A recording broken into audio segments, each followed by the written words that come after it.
Hi, this video is looking at question 4 on the paper 2 reading exam for EDUQAS.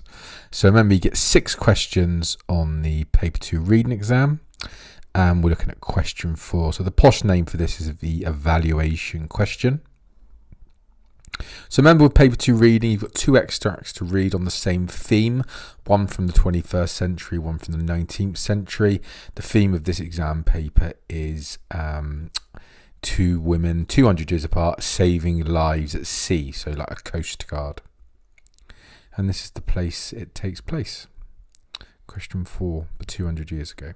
So tips for question 2 and question 4. If the quote is obvious or self-explanatory, there's no need to explain your answer. You need 6 to 10 quotes from the whole text, in other words, beginning, middle and end.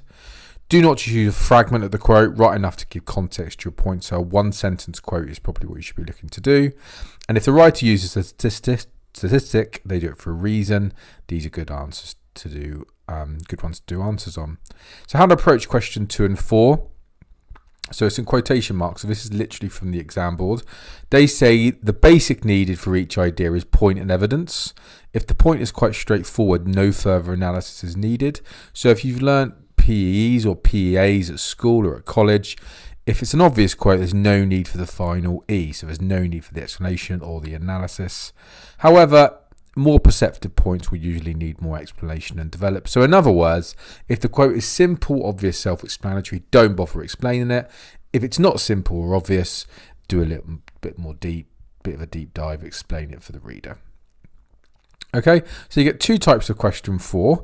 You'll get this kind of one, a think and feel. So what do you think and feel about the conditions Ida Lewis faced the day she saved the soldiers?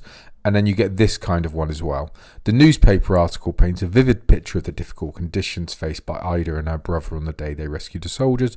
To what extent do you agree? So similar questions in paper 1.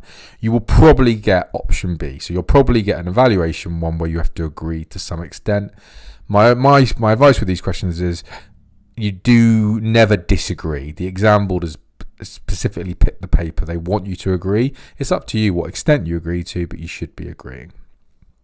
Okay, so the evaluation question then, it's similar to question 2, but it's on the 19th century text. So that was question 2 of the same paper. How does the writer try to show the rescue as both dangerous and dramatic? Well, this one is, you could easily rephrase to a question 2. If we rephrase the question I just gave you to, how does the writer paint an image of the difficult conditions? It's the same one, really. You've got to comment on quotes all the way through, beginning, middle and end. You probably need to start with your opinion and show that you mostly agree with the statement, e.g. the conditions were difficult. Be a human dictionary, zoom in on keywords, and you're looking to make small comments on 6 to 10 quotes. Main mistake for question 2 and 4 is not taking quotes from across the whole extract, so beginning, middle and end. So you would get marked down. Oh, my picture's gone. That was meant to show not a lot of quotes, and then that was meant to show lots of quotes. I'm not too sure there. But just make sure you take quotes from all over the extract. So this is Ida Lewis. This is the extract, who the person is it's on about in the extract. And this is a picture of her saving the soldiers, which is what it's about. So the idea is Ida Lewis rescued 2 soldiers in Newport Harbour. So the question again then, the newspaper article paints a vivid picture of the difficult conditions faced by Ida, blah, blah, blah. To what extent do you agree? So remember, you do need a little intro. So I strongly agree the newspaper article paints a vivid picture of the difficult conditions faced by her and her brother on the day they rescued the soldiers. So yeah, so you don't have to strongly agree, but you need that little intro. And remember, if the quote is obvious, there's no need to explain, to do an easy answer. So if the quote, for example, was, she was very unwell at the time and suffered from a severe cold, you can easily just put, it's shown to be difficult for Ida straight away, as on the day of the rescue, she was very unwell and suffered from a severe cold. Obviously, that made it hard to rescue the 2 soldiers if she's already feeling unwell. But it's such an easy quote, you wouldn't bother need to explain it. Just take your mark and move on to the next one. Another tip is, if the writer uses a statistic, they do it for a reason. These are good ones to do answers on. So this is actually a question from the first extract in the exam, and it was, how does the writer try to show the rescue was both dangerous and dramatic? And this was the article. Yeah, so same theme. And one of the quotes was, they had to deal with 100-foot waves. So that's not a writer. If the waves were 1 foot, the writer is never going to do that, because the whole idea is they're trying to make their extract sound dangerous and dramatic, and 1-foot wave isn't going to do that. But the fact they used 100-foot waves, they've used that to show how absolutely mammoth and gigantic the waves are. So if the stat's there, it's probably there for a reason. Don't just put the stat down, but explain why you think that stat's been used. Okay, so and then for the ones where you've got to zoom in on, you've got to explain, try and be a human dictionary. So one quote that's in the extract is, "The rain fell that day in blinding torrents." So look at the words used. The writer could have just put "rain fell that day," but they've decided to use this vocab. Out of all the thousands and hundreds of thousands of words in the English language, they've chosen to use the two blinding torrents. So be a human dictionary. What does blinding mean? What does torrents mean in terms of rain? Yeah, so blinding means a pretty obvious one, making sight difficult or impossible. And torrents means almost like the rain is coming down in a violent and forceful way. So my answer for this one would be, the writer shows the difficult conditions with the quote, "The rain fell that day in blinding torrents." This suggests the weather was violent.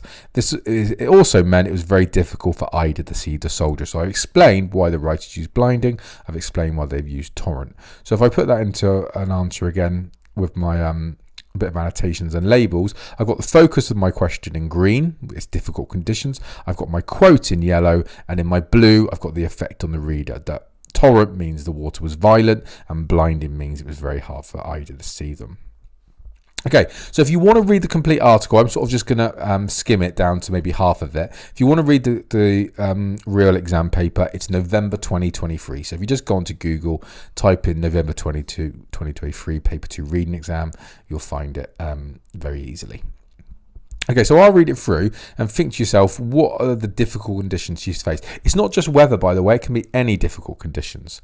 Halfway across the harbour, a sudden squall struck the sail and the boat capsized in an instant, throwing all three into the foaming water. This is the men she's going to rescue. The huge waves rolling the boat over twice and then dashing against the upturned boat. For a long half hour, the luckless occupants clung desperately to the boat and wrestled against the rain and the fierce salt waves with all the energy of despair. But finally, the boy's strength was exhausted, his hold relaxed, and he was gone, swept away in an instant. Instantly in the water, they were paralysed with the cold water.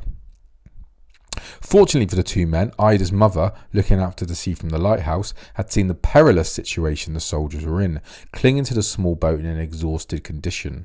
She immediately reported the fact to Ida, who rushed outside without covering on her head or feet and grabbed a coil of rope. The sea was heavy and fearful gale was raging, but jumping into her boat with little thought for her own safety, she called to her younger brother to go with her and aid her. The conditions were perilous. That's been repeated twice. So those are the ones I've highlighted. You could have highlighted nearly every single line, to be perfectly honest.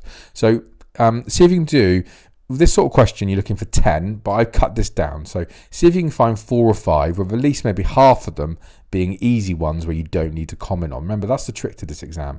You're looking for 6 to 10 quotes. 4 or 5, don't bother commenting, just track through the text. So here's my answers. I strongly agree. That's basically my intro, which I've already said.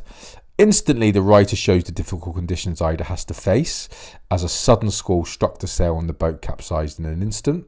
This results in the men being thrown into the foaming water. The men are described as being luckless, which suggests Isa may have to deal with events continuing to go against the men. It is shown to be difficult as the sea is described as fierce salt waves. So what does the word fierce mean? This suggests if Ida is to rescue the men, she'll have to deal with a violent and hostile ocean. It is shown to be difficult as the soldiers are paralysed with the cold water. This suggests they're powerless to rescue themselves. And finally, the conditions are shown to be difficult when it's described as the perilous situation. So I've got 6 quotes there, but remember, I'm looking for 6 to 10, but I've only got a small little extract in this one. And 3 of them I've not explained. Yep, so 3 of them.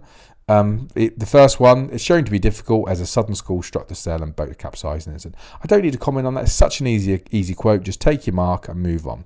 So remember, go for 6 to 10 quotes and get a mixture of easy and explained ones.